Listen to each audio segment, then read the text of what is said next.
recording, and hopefully your face stays. Yeah. Oh, fantastic. Okay. There you are. Well, I know that, but I have one burning question that I didn't get an answer to. How long do you have to learn all the new blocking when you step into a new company? Long. I have a day off between, so I'll get there on Tuesday. But I mean, I'll be learning it with everybody else. The biggest part that's my concern is that the script is slightly different, like slightly different cuts. So but I'll have time. But once I get there, and in particular when I'm flying there, looking through and making sure that I know where those cuts are, because they're just slightly different, which is just enough to be Confusing. annoying. Yeah, exactly. So, but the music will all be the same. The big scenes will all be the same.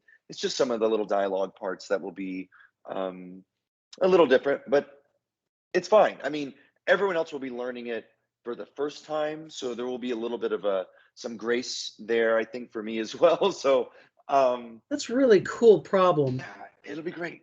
It's if I were writing a book about a singer named Trevor, I would want to have that sort of detail because it's such a very specific, marvelous issue.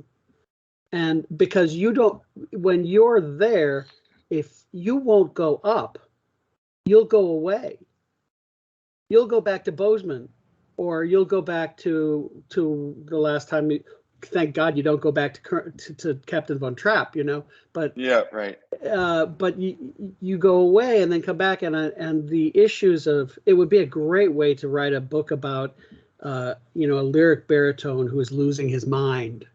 And he keeps stepping into the cities where he's played different roles, or he's a murderer, and he murdered a man in Bozeman, and he plays the role every time. He's fine except when he plays Billy again. So he'll be like in Sydney, Australia, having flashbacks to Bozeman. I guess I'd better stop talking. No. That's I kind of love the whodunit baritone killer idea. I think that's a wonder, and also that it's like embedded, that there's some either trauma or murderous rage that's embedded within him that he doesn't access unless he's doing the show. I think that's quite entertaining. And it's very meta, very meta modernist, which is the new, after postmodernism comes meta-modernism, I am told. I have learned from one of my students. I see. And if we took a murderous rage from a great baritone role that's in the public domain, then you could weave the music that he sings into it, and the score that is written for him in present day has a certain flavor, and then as he moves into it, he moves into his murder. And this is very cool, actually. What a great idea. You want to write a libretto? You'd have to sure, I got you. I think that'd be totally dope. I know nobody's written a murder mystery opera. I know, it's such a shame, because I mean, I was actually just talking about this with someone recently, because we were talking about Sweeney Todd, and I mean, that's not a murder mystery, but it's like horror, and I mean, it's great for so many reasons, but the fact that it's like there's not very many like thriller or horror operas either, or mystery. That whole genre is seemingly untouched, and I know that it's like kind of difficult to do on stage. Like it's like, I mean, I don't know. I guess it's more difficult, but it's so exciting. And like there are musicals that are like that, Mystery of Edwin Drood, things like that, where it's like the audience kind of chooses who they think did it at the end, and those types of, like, that is, we know that the mystery genre is one of the most lucrative and exciting genres out there for other mediums. So why not for stage? I think that would be so exciting. Well, don't tell any of your other living composers that we had this conversation. I have dibs, and because I have dibs, you get to play the murderer. So we both get dibs. Yeah, that's great. But what I've got to do is I've got to reach out to a famous mystery writer who's dying to write a libretto. and I'll Yeah. carry them. I mean, I'll condense their language, and it would be a non-poetic libretto, which solves that problem. But the cool, I mean, if you're my brother Kevin and Joanne Folletta were great pals for 40 years, Mm. and they both have a passion for mystery novels, and they used to send each other boxes of mystery novels that they would read on airplanes when they were traveling. And he Yeah. actually had a little notebook. He'd read so many that he had to write the titles down because he'd get 25, 30 pages into a book and realize he'd read it already. Because there's such an exact, it's like baking. There's an Right. exact recipe for, and the best thing would be like Simenon. You got to use a high class murder mystery by Simenon. I've got it all figured out. This is Yeah, it. you do. 5 years from now, Trevor, this is your breakout new I think it's so musical. exciting. Not that you haven't had a million breakout already, but it would be so great No. if I could I get think that's brilliant. See, the reason you have to be very quiet about this is if Adam Gettle gets it, he has access to the Richard Rogers rights, and he could make That's you right. Captain Von Trapp, murderous Captain Von Trapp, who's secretly a Nazi. Oh no! if he gives me, he's the good guy. if he gives me 0.5% of all the royalties, I'll call him up and I'll tell him the idea. Anyway, okay, now we better get our work done because it seems like we have a stable connection. Very short questions, very short answers, I promise. Okay, here we go. You don't have to promise that. I don't. Also, I think we can kind of talk about whatever we want to talk. I mean, I have some other things that we can talk about for sure, but I love this idea and I'm not going to forget it. Also, I love that we've made our secret opera plan on a live recording. I think that's the irony. That's so operatic. Yeah, the irony is not lost upon me here. All right, everyone in the audience, don't tell. Exactly. So maybe I wanted to at least say like kind of how we like got to know each other, how we met each other, for just like a little bit of context, but then also where this particular situation came from.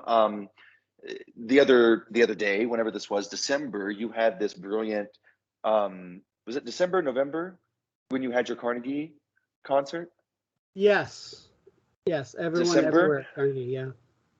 Exactly. I kind of wanted to ask you a little bit about that since I didn't get a chance to talk to you. I saw you in the bathroom line. But isn't it right perfect? afterwards. It's such a New York story that we haven't seen each other. We've been in touch because of Facebook, social media, but I hadn't actually seen you in years. And Yep. I was looking for someone to work with on this wonderful retrospective project for Marshall Opera, and there you were. Waiting to go to the bathroom. Yep. Yeah. Well, it's a Carnegie Hall cute meet. Exactly.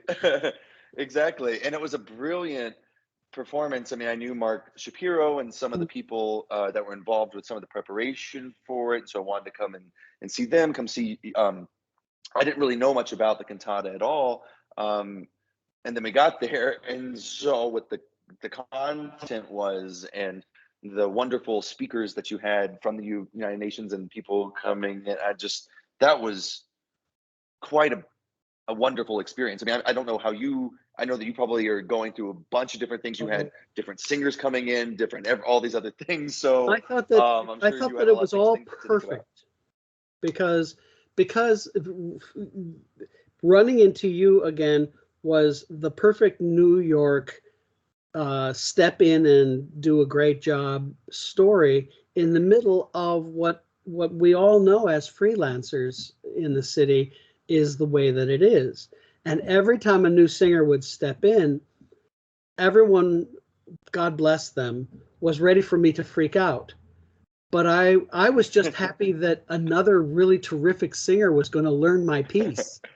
And it sounds terrible to say that, but that's coming from a position of I think of grace and gratitude and delight. I knew that the event was was going to come off no matter what happened, because the document served its purpose. And the wonderful difference, Right. as you well know, between cantata and staged opera, the biggest difference is that you don't have to stage it, and you don't. Each singer has a bit of a better lift. You know, you can fly into New York City 2 days before, have a dress, have a run, do the performance, possibly even a recording session, go on with your life. You don't have to devote 14 days of staging rehearsals. But it was in every way a great success, and I was thrilled with the heroic soloists who did step in at the last minute to put those roles over.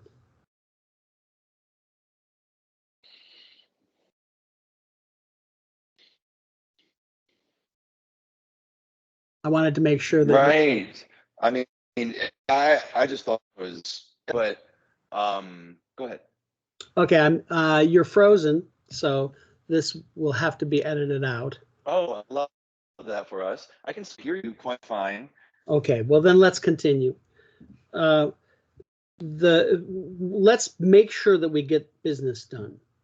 Our reason for being here, Yes, maybe so. today, yes, is to celebrate the achievement and accomplishment that was the Center for Contemporary Opera, and to celebrate this new rebirth as martial opera, to celebrate all of the hard work that went into it from the producer side and from the performer side, all the marvelous artists who've worked with the company, and to look forward toward the future. It's a wonderful time for opera, as we know. Terrific new agendae and terrific new stories are being told.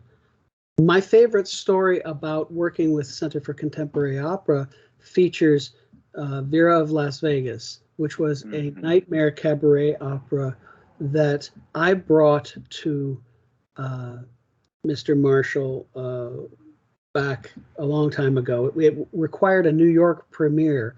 It had been done in Las Vegas as a huge recording session and sort of semi-staged.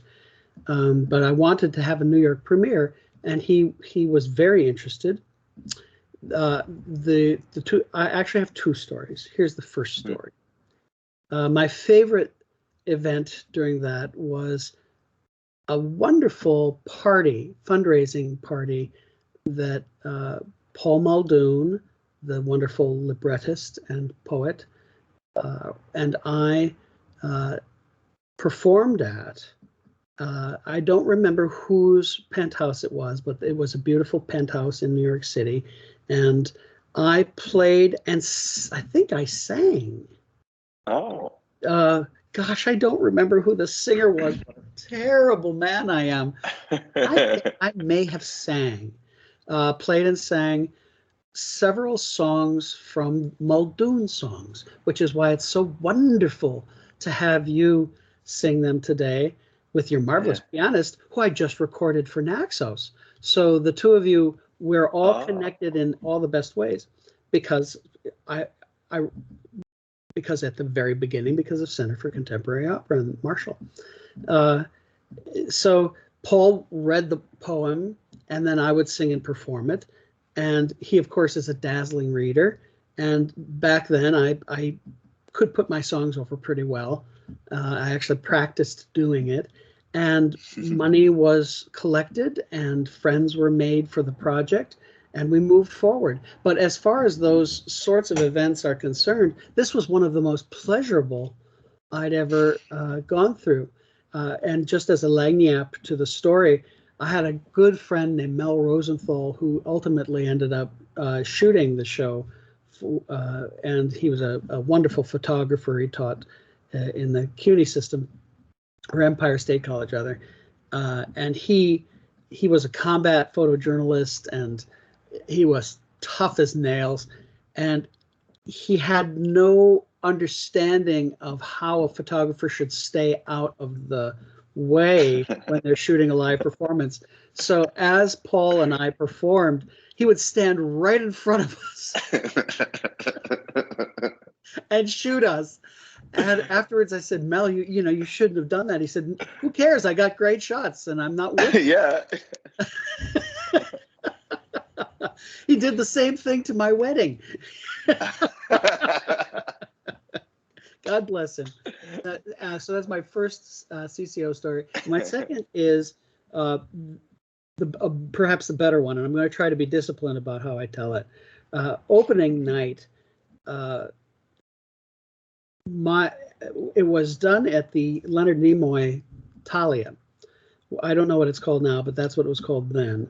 And we set up that little theater there at Symphony Space as though it were a nightclub, and we had a catwalk coming out, and there were 3 or 4 tables, cocktail tables around that catwalk, and then more tables, and then standard seating around that. So maybe there was room for 250 people. It was like the Kit Kat Club, very, very casual. And I had a VIP table set up, and at that table was Gary Graffman, the director of the Curtis Institute and the great left-hand pianist, his wife Naomi Graffman, Ned Rorem, my dear friend, the great composer Ned Rorem, and also Leonard Garment, who was Richard Nixon's attorney during Watergate, and who I knew from the board of Yaddo, and who was at the time chair of the board of directors of the Jazz Museum in Harlem. So this was a pretty, brilliant table, and I sat with them. And true to CCO history and tradition, the music was what it was. But I do remember there was a scene for dancing women in a strip club, and the costumes reflected that. And we had, I believe, 6 female singers who were both a Greek chorus and individual characters. We called them catch-alls for their resumes, and they were all marvelous. And my spouse, my partner, Gilda Lyons, who's a composer and singer, stepped in at the last moment to take the place of a singer who became pregnant and couldn't go through the rehearsal process. Now, of course, Gary and Naomi and Ned and Leonard, I don't think knew her, but certainly Gary and Naomi did, and Lenny. They knew Gilda, and they knew that she had stepped in to do the role. And I was younger, so I had these women.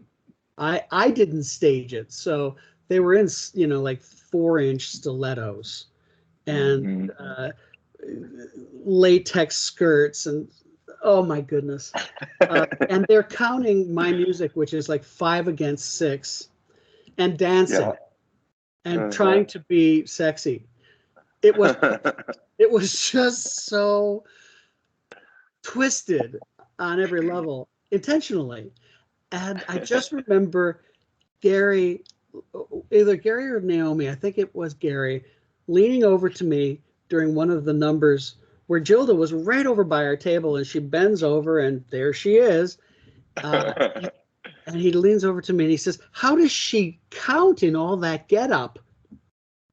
Which I think was just wonderful. She counted very well, thank you very much. And they were all marvelous. But in a way, it was the perfect takeaway from that production, because Paul Muldoon's poetry is not easy to understand, let alone sing, let alone set. I'll take credit for that.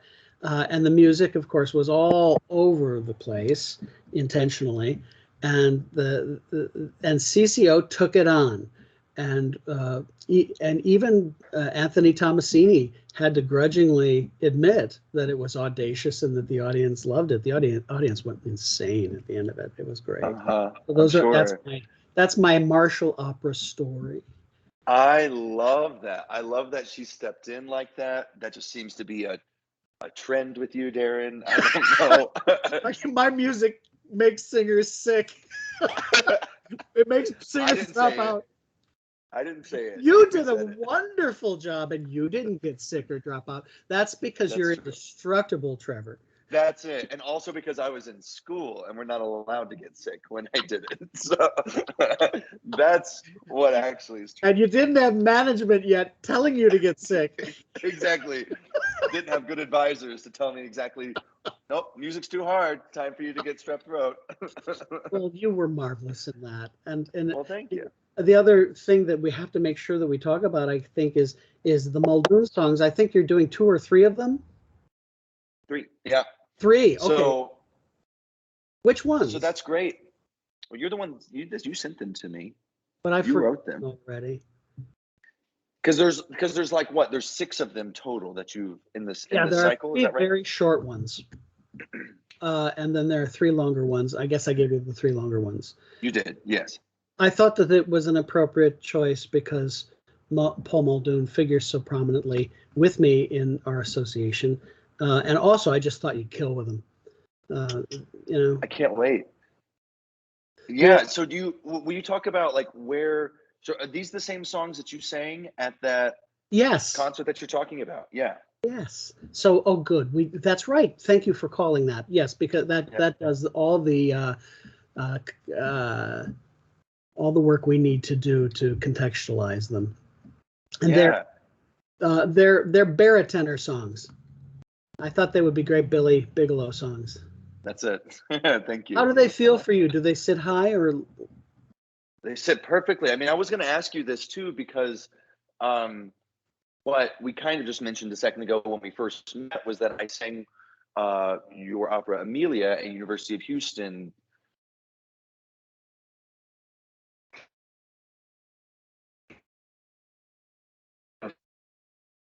You've broken up, so you're going to have to restate the question in a second. Score and knowing that and was. Say that again? You broke up and froze, so I didn't get to hear whatever really interesting thing you had to say. It was so interesting, Daron. Let me tell you, it'll never happen again.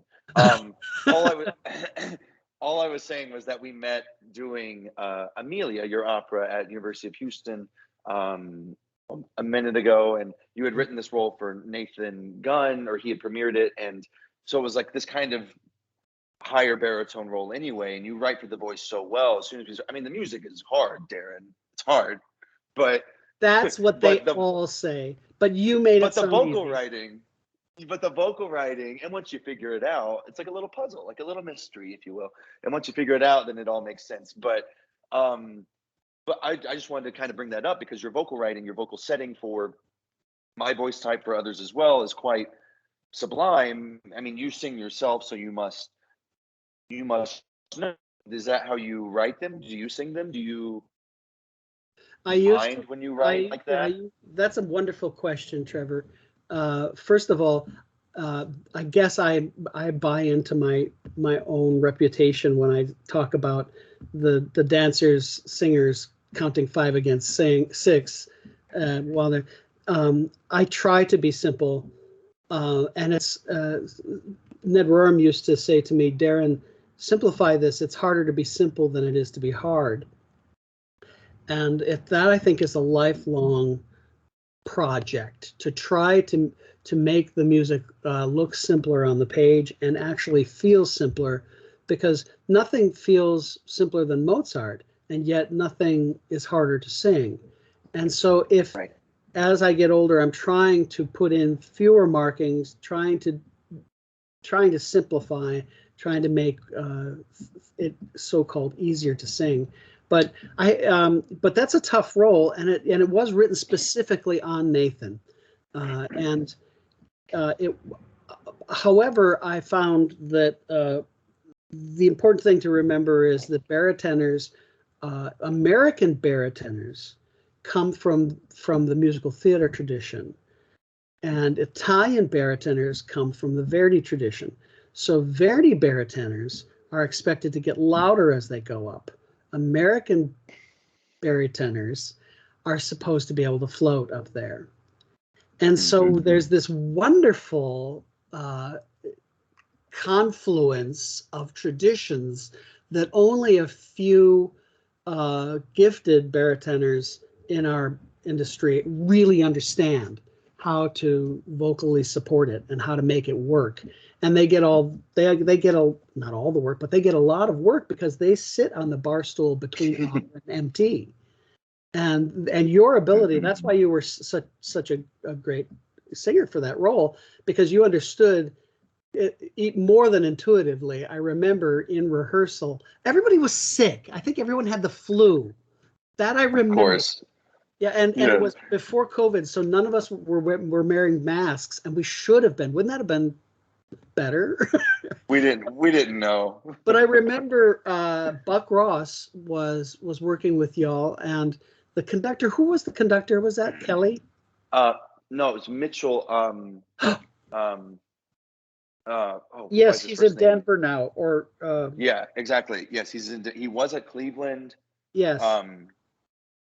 Marvelous. I think of his first name in a second. Marvelous conductor. But yeah, he's moved on to do some quite brilliant stuff. Yeah. Well, I remember the two of you had an exchange where you were saying, "Do I have to get louder there?" Because you hadn't been with the orchestra yet, and I had put you up, and I think you were trying to figure out what you had to do to make that happen. And I just remember him being very supportive and saying, "Oh no, he's thinned it out there for you." And I just thought, this is like heaven. This is what I want. A singer who asks the right question and a conductor who's right there who gets it to say, because if I had built it up under you, then of course you were supposed to support it in a different way. Anyway, that was lovely. And that was the minute I ran into you at Carnegie Hall, that was what I thought. Oh. And it's perfect proof that sometimes it's better to be remembered for a question than an answer. Wow. That's beautiful. Yeah. I mean, Brett Mitchell. Brett Mitchell, yes. Brett. And he and Amelia got married. Yeah. Young They Amelia. got married right after that. They have like 2 kids, still married. They met during that show. Okay, so they're living proof that my music doesn't just make singers sick. It makes them marry one another. Yeah, it does both, but that's impressive, honestly. Trevor, I think we've got everything we need. But that's it. We need to talk together. I have to come into the city to attend the performance, obviously. So I'm wondering whether afterwards they're probably going to ask us to do a dog and pony or something. But before, would you like to get a seltzer or a little bite to eat? Of course I would. I would love that. Let's plan. I was hoping you would suggest that. Fantastic. Okay, brother. See you later. All right. Thank you. Ciao, Daron. Bye.